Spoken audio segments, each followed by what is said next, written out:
ഇന്നത്തെ സാഹചര്യത്തിനനുസരിച്ചിട്ട് എങ്ങനെ വിദ്യാർത്ഥികളെ ശിക്ഷിക്കണം, എങ്ങനെ ശിക്ഷണം ഉറപ്പാക്കണം, ഏതൊക്കെ ശൈലിയിൽ ഇവരെ വളർത്തണം എന്ന് ഏതെങ്കിലും ഒരു സർക്കാരോ ഏതെങ്കിലും ബാലാവകാശ കമ്മീഷനോ ഒരു സംവിധാനം പറയും. നമ്മളൊരു തീരുമാനം എടുത്തു, എന്താണെന്നറിയോ, കുട്ടികളെ തല്ലരുത്, അടിക്കരുത് എന്നുള്ളത് ഹൈക്കോടതി ഉത്തരവിട്ട് കൂടിയിട്ട് അതവിടെ നമ്മൾ ബ്ലോക്ക് ചെയ്തു. ശിക്ഷണത്തെ നമ്മൾ വൃത്തിയായിട്ട് ബ്ലോക്ക് ചെയ്തു. നമ്മളതിന് പറഞ്ഞ ന്യായീകരണങ്ങളും കാരണങ്ങളും ഒക്കെ വളരെ വലുതാണ്. അത് ശരിയാണ്. കാരണം കുട്ടികളെ ശിക്ഷിക്കാൻ പാടില്ല, അവരെ ശിക്ഷിക്കുന്നത് അതുകൊണ്ട് എന്ത് സംഭവിച്ചു, ഈ കുട്ടികൾക്ക് എല്ലാവർക്കും ഇപ്പം എവിടുന്നോ ഒരു ധാരണ വന്നിരിക്കുകയാണ്. എങ്ങനെ നമ്മളെ ആരും ഉപദ്രവിക്കില്ല, നമ്മൾക്ക് ഏത് ശൈലിയിൽ വേണമെങ്കിലും ജീവിക്കാം, നമുക്ക് ആരോട് വേണമെങ്കിലും തർക്കുത്തരം പറയാം, ഏതൊക്കെ രീതിയിൽ സംസാരിച്ചാലും നമ്മളെ ഇപ്പോൾ പറഞ്ഞ കേട്ടില്ലേ, ഇപ്പം നമ്മളെ ചെയ്താൽ മാക്സിമം എത്ര വർഷം, 3 വർഷം എന്നുള്ളത് കുട്ടികൾ തീരുമാനിച്ചു കഴിഞ്ഞു.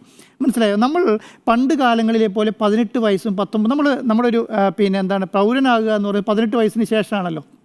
18 താഴെയുള്ളവരെല്ലാം നമ്മൾ കുട്ടികളായി കണക്കാക്കുക. പണ്ട് കാലത്തെ 18 വയസ്സെന്ന് പറഞ്ഞാൽ അവർ ആ അറിവ് എത്തുന്ന കാലം എന്ന് പറയുന്നത് 18 വയസ്സായിരുന്നു. അതോടുകൂടിയിട്ട് അവരൊരു മെച്യൂറാകുകയും അവർ ഇപ്പോഴത്തെ കുട്ടികൾ അങ്ങനെയല്ല. ഇപ്പോഴത്തെ കുട്ടികളെന്ന് പറയുന്നത്, നിങ്ങൾ 5 വയസ്സുള്ള കുട്ടിയുടെ അടുത്ത് മൊബൈൽ എടുത്ത് കൊടുത്ത് നോക്കിക്കുക, വേണ്ട 4 വയസ്സുള്ള കുട്ടിയുടെ അടുത്ത് മൊബൈൽ എടുത്ത് നോക്കി. ഇപ്പോൾ എൻ്റെ മോള് 3 വയസ്സാണ്. 3 വയസ്സുള്ള മോളുടെ കയ്യിൽ മൊബൈൽ എടുത്തോളൂ, അത് യൂട്യൂബ് എടുത്ത് അവർക്ക് ഏത് വീഡിയോ ആണോ വേണ്ടതെന്ന് അത് സെലക്ട് ചെയ്ത് ആ സെലക്ട് ചെയ്ത വീഡിയോ അവർക്ക് പ്ലേ ചെയ്യാൻ അവർക്കറിയാം.